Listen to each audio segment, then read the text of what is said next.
দর্শক, বলছিলাম বিশ্বকবি রবীন্দ্রনাথ ঠাকুরের ১৬৫তম জন্মদিন ২৫শে বৈশাখ আসলেই রবীন্দ্র উৎসব বা রবীন্দ্র অনুভূতি আমাদের মধ্যে নতুন করে জাগ্রত হয়। কুষ্টিয়ার শিলাইদা কুঠিবাড়িতে আয়োজন চলছে। এবারের আয়োজনও জাতীয়ভাবে পালন হচ্ছে। মাঝখানে বেশ খানিকটা ভাটা পড়েছিল এই জাতীয়ভাবে আয়োজনের ব্যাপারটা। প্রফেসর ইউনূসের আমলে এটা দেখিনি। সেই উৎসব যখন হচ্ছে তখন প্রধানমন্ত্রী যে বার্তা দিচ্ছেন সেই বার্তাতে আমরা আশাবাদী হচ্ছি, আমরা সত্যিকার অর্থেই গর্ব অনুভব করছি। কি বলেছেন প্রধানমন্ত্রীর এই বক্তব্য নিয়ে এই নিউজটা দেখে নিন। সেখানে বলা হচ্ছে, মুক্তিযুদ্ধে রবীন্দ্রনাথের গান হয়ে উঠেছিল প্রেরণার বিশেষ উৎস। প্রধানমন্ত্রী তারেক রহমান ফেসবুকেও একটা পোস্ট দিয়েছেন। সেই পোস্টে তিনি যেটা লিখেছেন, তার পোস্টটা দেখে নিন। তিনি যেটা লিখেছেন, শুরুটা সামান্য একটু বলি। সেটা হচ্ছে, বাংলা সাহিত্যের মহত্তম কণ্ঠস্বর বিশ্বকবি রবীন্দ্রনাথ ঠাকুরের ১৬৫তম জন্মবার্ষিকী উপলক্ষে তার অমর অম্লান স্মৃতির প্রতি জানাই গভীর শ্রদ্ধা। তার বিদেহী আত্মার জন্য কামনা করি অনন্ত শান্তি।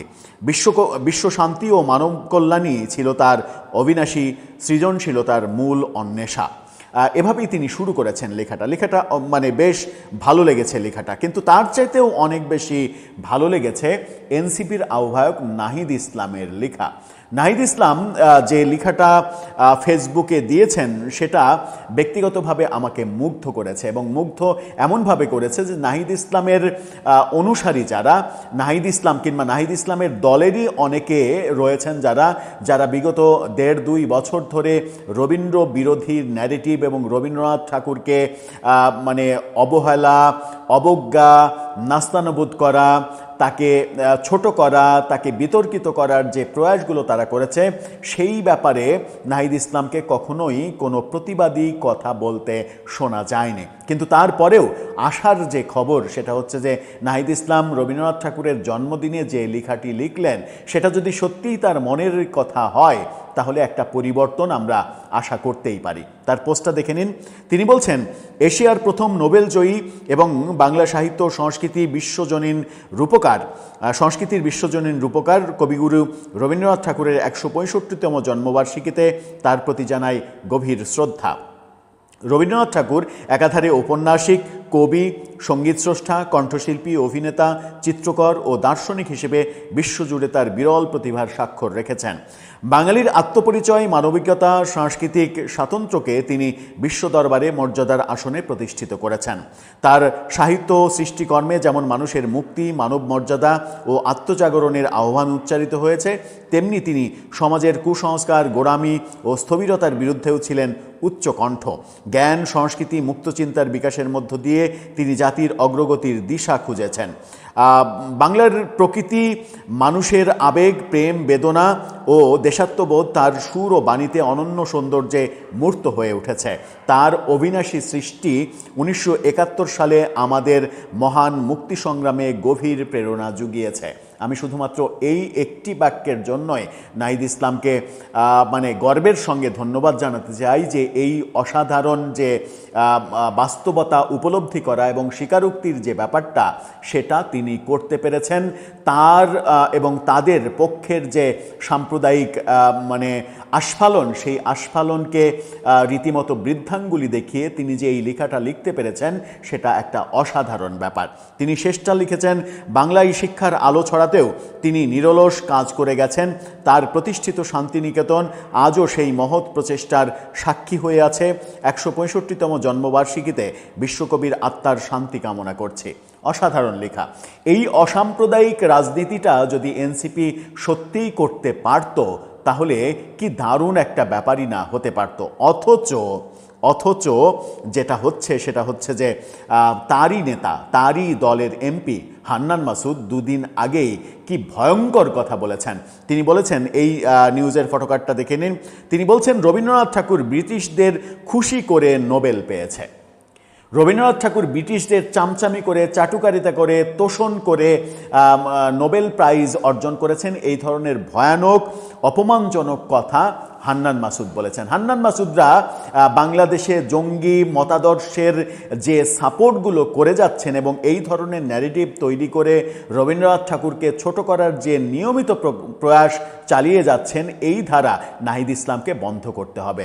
যখন হান্নান মাসুদ এটা বলছেন তখন তাকে নিয়ে অনেক ট্রল আমরা দেখছি। তার মধ্যে একটা ট্রল আপনারা দেখে নিতে পারেন, যেখানে ইয়ারকি পেজ থেকে এই ট্রলটা করা হয়েছে। সেখানে বলা হচ্ছে, হান্নান মাসুদ যে রবীন্দ্রনাথের নাম জানেন এতেই আমি মহা খুশি, আর এটাও জানেন যে রবীন্দ্রনাথ ঠাকুর নোবেল পুরস্কার পেয়েছিলেন। কি ভয়াবহ ট্রল! মানে হান্নান মাসুদ যে রবীন্দ্রনাথের নাম জানেন এটাই তো অনেক কিছু, এবং এটাও যে জানেন যে তিনি নোবেল পুরস্কার পেয়েছিলেন, এর চাইতে বড় পাওয়া তো আর দরকার নাই। তিনি কি মন্তব্য করলেন না করলেন তার যায় আসে না। এবং আরও ভালো ব্যাপার যেটা, সেটা হচ্ছে যে মানে বিতর্কিত গালাগালি করে মানে মানে কি বলবো, এই প্রজন্মের অনেকের কাছে হিরো বনে যাওয়া ওসমান হাদি, তার যে ইনকিলাব মঞ্চ থেকেও পোস্ট করা হয়েছে পজিটিভ পোস্ট।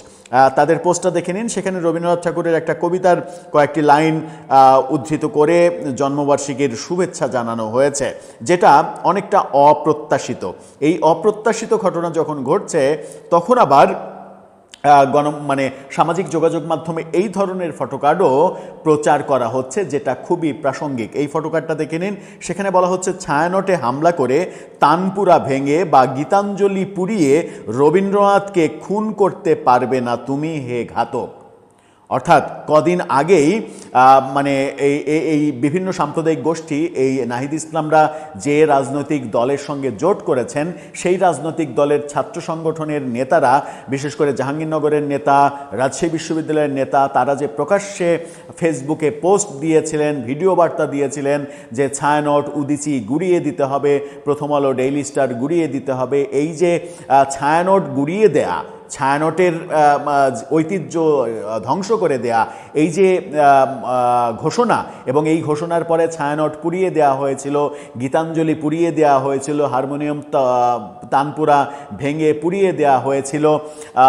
বাংলাদেশের রবীন্দ্র চর্চার অন্যতম আতুরঘর যে ছায়ানট, সেই ছায়ানটকে ধ্বংস করার যে চেষ্টা, সেটা রবীন্দ্র বিরোধী চেষ্টারই একটা অংশ, যেটা বাংলাদেশের সাম্প্রদায়িক গোষ্ঠী তথাকথিত তৌহিদি জনতা এই কাজগুলো করেছিল। আর তৌহিদি জনতার ব্যানারে কারা এই কাজগুলো করে, পেছন থেকে কারা রাজনৈতিক ইন্ধন দেয়, সেগুলো আমরা সবাই জানি। তাদের সঙ্গেই নাহিদ ইসলামদের যে জোট, সেই জোটটা আমাদেরকে আশাহত করে। এই সমস্ত আশাহত হওয়ার ঘটনার পরেও নাহিদ ইসলামের এই অসাধারণ পোস্ট এবং মুক্তিযুদ্ধে রবীন্দ্রনাথের সৃষ্টি আমাদেরকে অনুপ্রেরণা দিয়েছিল, যেটা গতকালকে আমাদের প্রধানমন্ত্রীও বলেছেন, সেই বক্তব্যের সঙ্গে একইভাবে মিলে যাওয়া, এটা একটা অনন্য নজির হয়েই থাকতে পারে যদি এই ধারাবাহিকতা অক্ষুণ্ণ থাকে, যদি বাংলাদেশের জাতীয় সঙ্গীত পাল্টে ফেলতে হবে, হিন্দুর লেখা জাতীয় সঙ্গীত কেন আমরা ব্যবহার করব, গাইব, এই বক্তব্য যারা দেয় তাদেরকে যদি